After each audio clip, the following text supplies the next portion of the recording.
Hello everyone, myself Konika Kansal. Welcome you all on Textbook Super Coaching.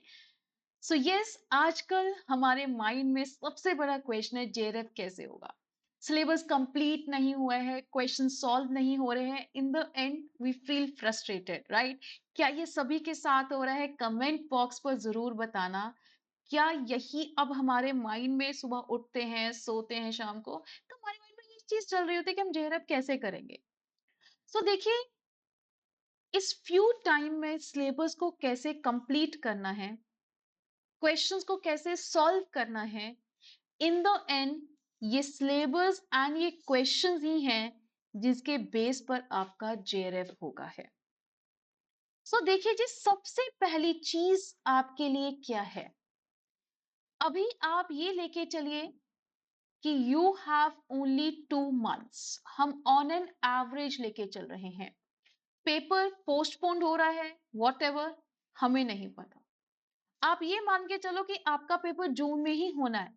अगर इससे beyond आपको paper postponed भी हो जाते हैं इन केस, तो उस पोस्टपोन के लिए आप ये देखिए कि वो आपका एक गोल्डन टाइम है जो आपको एक रिवीजन के लिए दिया जा रहा है। अभी के लिए इस 2 मंथ्स में आपने क्या करना है जी, इसको सिलेबस को कंप्लीट करना है। उस सिलेबस को कंप्लीट करने का कोशिश ये करो कि आप अप्रैल एंड में उन चीजों को कर लो, और you can take the May first week. इस कैसे करना है?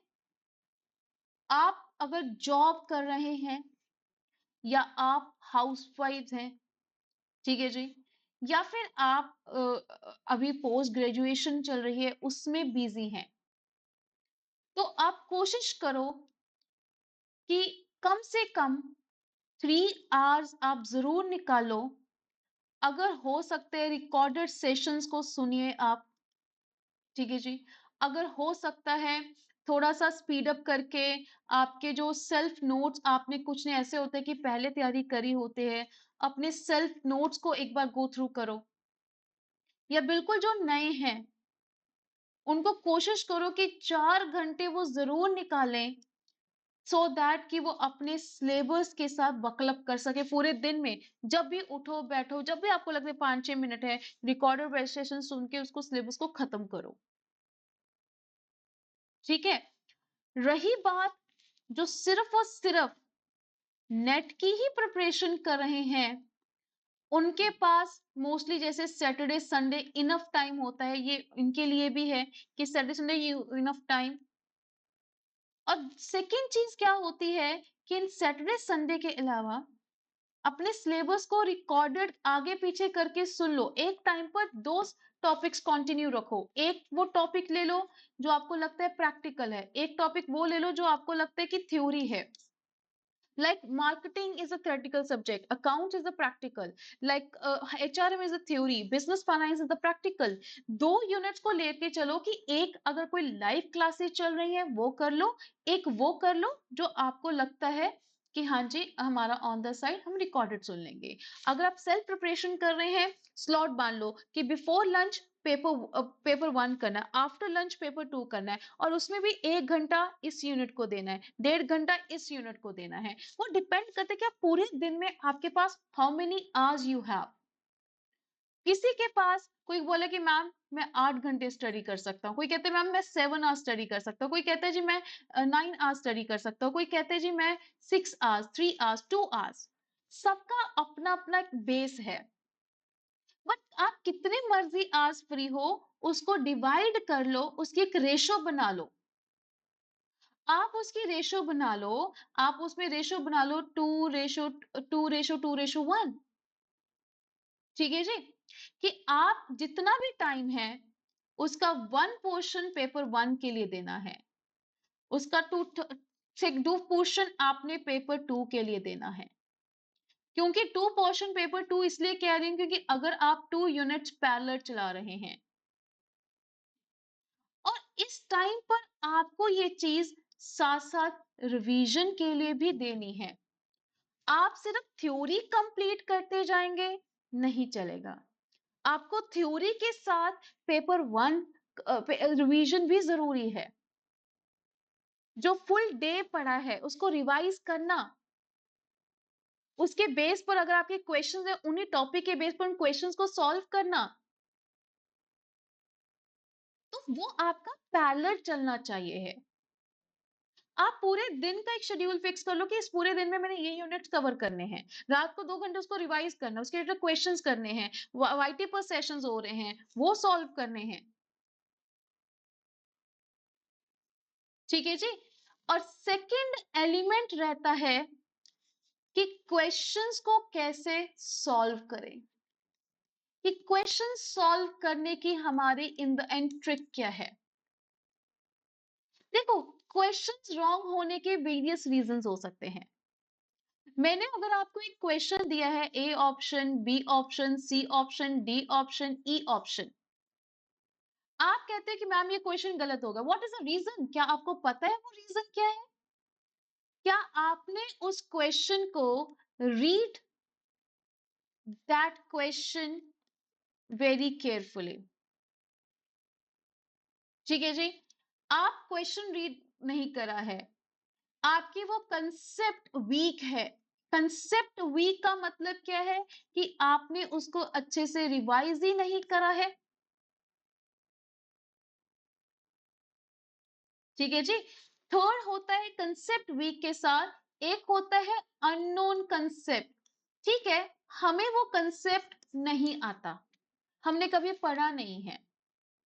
याद रखना, पेपर में अगर आपको पेपर 2 के 100 क्वेश्चंस आ रहे हैं, इनमें से 9 से 10 questions out of the syllabus आपको मिलेंगे, बिकॉज वो पेपर का लेवल हाई करना चाहते हैं। तो आपके जो बाकी 90 क्वेश्चंस हैं, क्या आप वो 90 क्वेश्चंस को तो अच्छे से समझ सकते हैं? वो 90 क्वेश्चंस के लिए तो आप प्रिपेयर रहो। वो 90 क्वेश्चंस हैं, वो क्वेश्चंस गलत क्यों हो रहे हैं उनका रीजन तो आपके पास है। विच इज अ कंट्रोलेबल, जो हमारे हाथ में है, हम रिवीजन करके उन कंसेप्ट को कर सकते हैं। अगर आपके क्वेश्चंस गलत हो रहे हैं, मान लो ये क्वेश्चन गलत हुआ, आपको पता है कंसेप्ट क्लियर नहीं है, फटाफट उसको सर्च करो कि वाई, इसका मीनिंग क्या था, क्या आप कुछ गलत समझ बैठे थे? क्वेश्चन गलत होने का रीजन सिर्फ ये नहीं होता कि हाय मैम आता नहीं, हम भूल गए। हम भूल गए का reason, you just give your excuses with yourself. आप भूलना एक्सक्यूज दे रहे हैं, टाइम नहीं मिला एक्सक्यूज दे रहे हैं अपने आप से। अगर आपने उस चीज को करना है ना, करोगे। आप इन कंसेप्ट को साथ साथ देख लो कि हाँ यार ये गलत हुआ है, इसका ये आना चाहिए था, आपको पता चल गया रीजन, दैट्स इट। आपने क्वेश्चंस को गलत पढ़ लिया। आप में से 70% स्टूडेंट्स वो हैं जो क्वेश्चन की रीडिंग अच्छे से नहीं कर रहे हैं। कभी कभी आपने वर्ड नॉट को इग्नोर कर दिया, कभी आपने ओनली नहीं दिखा, कभी वहां वर्ड लिखा है नॉट ट्रू है, कभी वो पूछ रहे होते हैं ट्रू क्या है, कभी वो पूछ रहे होते हैं मस्ट क्या है। आपने क्वेश्चंस को ध्यान से नहीं पढ़ा, एक क्वेश्चन रीड करते करते ये वर्ड आ गया, यू फील एक्साइटेड कि हाँ यार ये वर्ड सुना हुआ है, आपने जस्ट अपना अजम्पशन लगाई, आंसर कर दिया। ठीक है जी, क्लियर होगी बच्चे बात? कभी कभी क्या होता है कि क्वेश्चन आपके सामने है, आपके सामने ए ऑप्शंस हैं, बी ऑप्शंस हैं, सी ऑप्शंस हैं, डी ऑप्शंस हैं, और आपको आपको इन द एंड लगता है यार सी भी हो सकता है, डी भी हो सकता है, क्योंकि हम हमेशा आपको सिखाते हैं यूज द कटिंग कंसेप्ट, ये कटिंग कंसेप्ट लगाना है। अब in the end C and D में कंफ्यूज होते हैं, उसके सबसे क्लोजेस्ट क्या है, उस क्वेश्चन को दोबारा पढ़ो, which is the very closest, जो बहुत क्लोज होगा वही आपका ऑप्शन बनना चाहिए है। हम ना एक चीज के ऊपर स्टिक हो जाते हैं कि हाय मैंने तो यही पढ़ा था, यही आना चाहिए है, पर आप बाकी तो देखो कि क्वेश्चन क्या पूछ रहा है। कभी कभी एक लाइन कुछ और कह रही होती है, क्वेश्चन कुछ और कह रहा होता है, कभी कभी वो लाइन उस क्वेश्चन के लिए फिट नहीं बैठ रही होती है। ठीक है ना? सो आपको क्वेश्चन की सेंस समझनी है, उसमें का कटिंग कंसेप्ट लगाना है, उसमें क्लोज ऑप्शंस चूज करने हैं, वो चीजें हमारे लिए जरूरी हैं बच्चे। Is this clear? ठीक है जी। सो इन द एंड मैं आपको क्या कहना चाहती हूँ, if you want to clear your JRF, उस जेआरएफ के लिए स्पीड एंड एक्यूरेसी इंपॉर्टेंट है। एंड सबसे पहले हम एक्यूरेसी मेंटेन करना चाहते हैं, एंड इस एक्यूरेसी को मेंटेन करने के लिए, इस एक्यूरेसी को मेंटेन करने के लिए आपको प्रॉपर रिवीजन होना जरूरी है। आप, एक होता है पढ़ते जाना, उस पढ़ने में समझ कितनी आ रही है वो जरूरी है, वो रिवीजन से पता चलती है। आप जितने एमसीक्यू सॉल्व करोगे, ठीक है जी, आप जितने एमसीक्यू सॉल्व करोगे आपकी एक्यूरेसी बढ़ेगी। आप जितनी ह्यूरिस्टिक स्टडी करेंगे, अपना सेल्फ एनालिसिस करेंगे, आपका उतना एक्यूरेसी बढ़ेगी। जब आपकी एक्यूरेसी बढ़ने लग जाएगी, जब आपका एक कंसंट्रेशन लेवल आने लग जाएगा,